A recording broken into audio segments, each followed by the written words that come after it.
Hi everyone. Now let's move on to topic 6 of Unit 2, Common Attack Techniques. Cyber attackers use various techniques to gain unauthorized access, steal data, or hide their activities. Understanding these techniques is essential for recognizing and preventing attacks. Let's look at some of the most common ones. 1. Sniffing. Sniffing is the process of capturing and monitoring data packets traveling over a network. Attackers use sniffing tools to steal sensitive information such as login credentials, emails, or credit card details. Example, using a packet sniffer to capture usernames and passwords sent over an unencrypted Wi-Fi network. Sniffing can be active, injecting traffic to capture responses, or passive, quietly listening to data without altering it. 2. Phishing. Phishing is a social engineering attack where attackers trick users into revealing personal information, usually through fake emails, websites, or messages. Example, an email that looks like it's from a bank asking you to verify your account by clicking a link and entering your login details. 3. Spoofing. Spoofing means pretending to be someone else by faking an identity, such as an IP address, email address, or website to mislead victims. Example, email spoofing, where an attacker sends emails appearing to come from a trusted source like a company. 4. Privilege escalation. Privilege escalation is when attackers gain higher access rights than they are authorized for. Horizontal privilege escalation, accessing another user's data at the same level. Vertical privilege escalation, gaining admin-level permissions. Example, a normal user exploiting a vulnerability to gain administrator rights and control the entire system.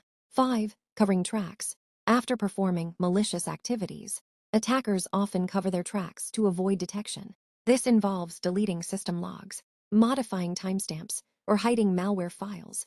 Example, an attacker clears login records to hide evidence of unauthorized access.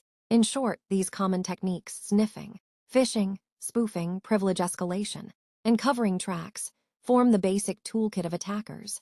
Defenders must understand them to design strong preventive measures. To help you focus your study, here are some sample questions you might encounter. 2-mark questions. Define sniffing in the context of cyber attacks. What is phishing? Give an example. Explain spoofing in one sentence. What does privilege escalation mean? What is the purpose of covering tracks in hacking? 10-mark questions. Explain sniffing and its types with suitable examples. Describe phishing attacks and their countermeasures. What is spoofing?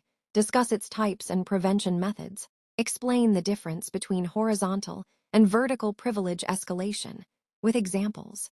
Discuss the techniques used for covering tracks in cyber attacks.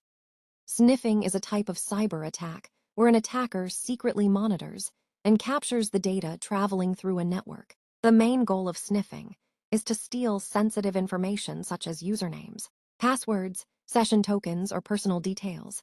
For example, if you are using an unprotected public Wi-Fi network and log into your email, a hacker running a sniffing tool could intercept your login details. The working principle of sniffing is simple. Data traveling across a network is broken into packets, and attackers use special tools to capture and analyze these packets. This allows them to read the information if it is not encrypted. Sniffing can be classified into 2 types. Passive sniffing happens when the attacker only listens to the data flowing through the network without making any changes. For example, on a shared Wi-Fi, someone can quietly capture all unencrypted traffic using tools like Wireshark. This method is almost impossible to detect. On the other hand, active sniffing is more aggressive. Here, the attacker injects fake traffic into the network to redirect or capture more data. A common technique is ARP poisoning, where the attacker tricks the network into sending data through their device first. Popular sniffing tools include Wireshark, TCP dump, and Ettercap, which can be used for both legitimate network monitoring by administrators and malicious purposes by attackers. To prevent sniffing attacks, organizations and users must use encrypted communication protocols like HTTPS for websites, SSH for remote logins, and TLS for email. Network administrators can also apply VLAN segmentation to separate traffic, making it harder for attackers to capture everything. Additionally, enabling port security on switches can help block unauthorized devices from connecting to the network. In short, sniffing is like someone secretly listening to your private conversation. Using encryption and proper network security measures is the best way to keep data safe. Phishing is one of the most common and dangerous cyber attacks today. It is a type of social engineering attack where attackers trick people into sharing sensitive information such as usernames, passwords, or banking details by pretending to be a trusted organization or person. The attacker usually disguises themselves as a bank, government agency, company, or even a colleague, and creates messages that look genuine. For example, you may receive an email that looks like it is from your bank, saying that there is a problem with your account and asking you to verify your login details. Once you enter this information, it is directly sent to the attacker, who can misuse it. There are different types of phishing attacks. Email phishing is the most common, where fake emails with malicious links or attachments are sent to large groups of people. Spear phishing is more targeted. Here the attacker focuses on a particular person or organization and customizes the message to make it more convincing. Whaling is a special type of spear phishing that targets high-profile individuals such as CEOs or directors, since their accounts usually hold critical information. Another form is vishing, voice phishing, where attackers call victims pretending to be bank officials or customer support staff and trick them into revealing personal details over the phone. Phishing can be prevented by a combination of awareness and technology. The most important step is employee awareness training. Because many phishing attacks succeed due to human error, people should be taught how to recognize suspicious messages, such as poor grammar, urgent requests, or unknown senders. Technical measures also help, such as spam filters and email authentication techniques like SPF and DKIM, which verify that an email is actually from the domain it claims to be. Finally, individuals should always be cautious. Never click on suspicious links, download unexpected attachments, or share sensitive details over email or phone unless they are absolutely sure of the sender's identity. For example, instead of clicking a link in a bank email, it is safer to type the bank's official website address directly into the browser. Spoofing is a cyber attack technique in which an attacker pretends to be someone or something else in order to gain unauthorized access to systems, steal data, or trick users. In simple terms, it is like faking an identity to deceive others. One common type is IP spoofing, where the attacker changes the source IP address to make it appear as if the data is coming from a trusted system, which can then be used to bypass security measures or launch denial-of-service attacks. Another example is email spoofing, where attackers send emails that appear to come from a trusted source, such as a bank or company, to trick users into clicking malicious links or sharing confidential details. Similarly, DNS spoofing involves redirecting a legitimate domain name to a malicious IP address, leading victims to fake websites where their data can be stolen.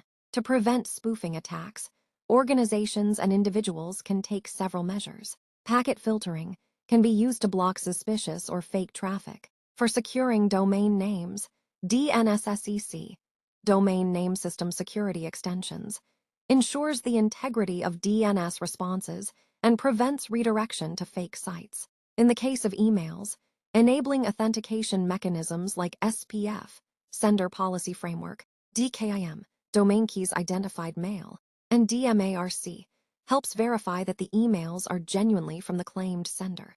Overall, awareness and technical safeguards are equally important to reduce the risks of spoofing attacks. Gaining access. Gaining access refers to the process by which an attacker breaks into a computer system or network to take control of its resources. This is usually one of the first steps in a cyber attack, after scanning and identifying weak points in the target system. Attackers may gain access by exploiting software vulnerabilities, bugs or flaws in programs, stealing login credentials, or using brute force techniques where they repeatedly try different passwords until they find the correct one. For example, if a website has outdated software with a known bug, a hacker can exploit that bug to log in without proper authorization.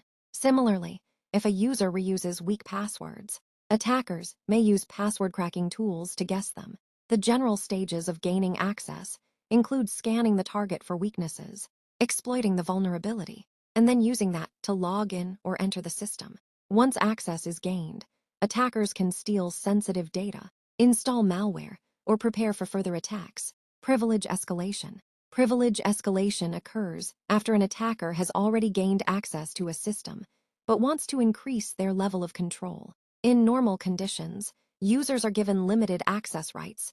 For example, a regular employee can only view certain files, but cannot install software. Attackers, however, try to bypass these restrictions and gain more powerful privileges. There are two main types of privilege escalation. Horizontal escalation, where an attacker gains access to another user's account at the same level.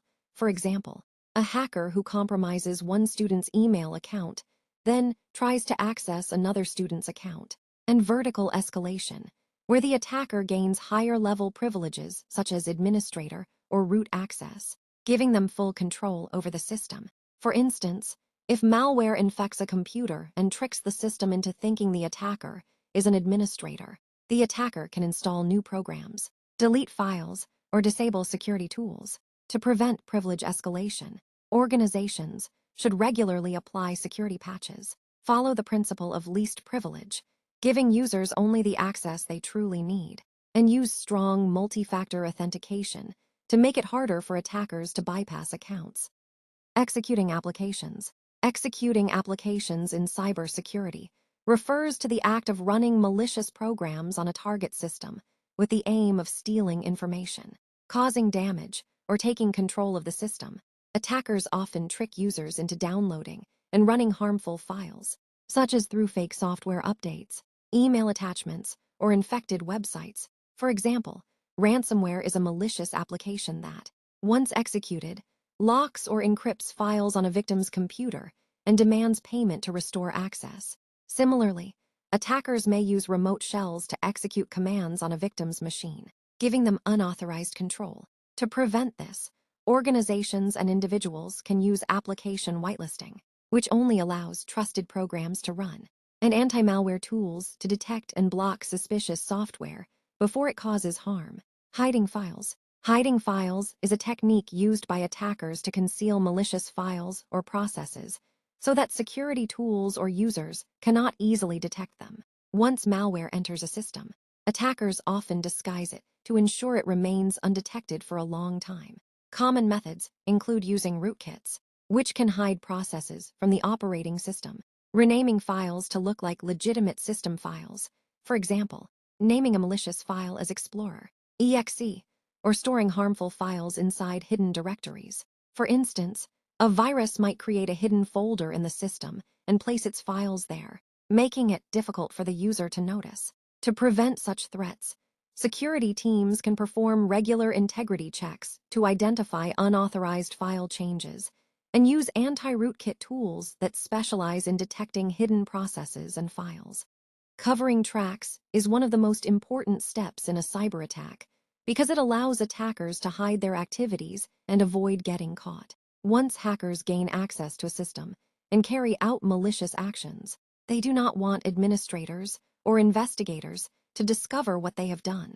To achieve this, they erase or modify any evidence that could reveal their presence. For example, they may delete system or security logs, which normally keep a record of who logged in, what files were accessed, and what changes were made. If these logs are missing or altered, it becomes very difficult for investigators to trace the attack. Similarly, attackers might clear browser history and cache to remove proof of visiting certain malicious websites.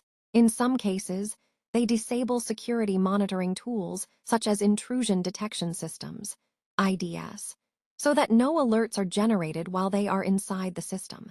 A real-world example can be seen in advanced persistent threats, APTs, where hackers stay inside a network for months without being detected. They regularly cover their tracks by editing log files and disguising malicious processes as legitimate system services. For instance, a hacker might rename a malicious file to look like a normal Windows process, such as svchost.exe, making it harder for administrators to notice. To prevent such activities, organizations use centralized logging systems, where logs from multiple devices are collected in one secure location. This makes it harder for attackers to erase all traces, because even if they delete local logs, the centralized server still has a copy. Log integrity monitoring tools can also detect when logs are tampered with, alerting security teams. Additionally, regular backups of logs and critical data ensure that investigators can still review historical information, even if attackers try to erase it.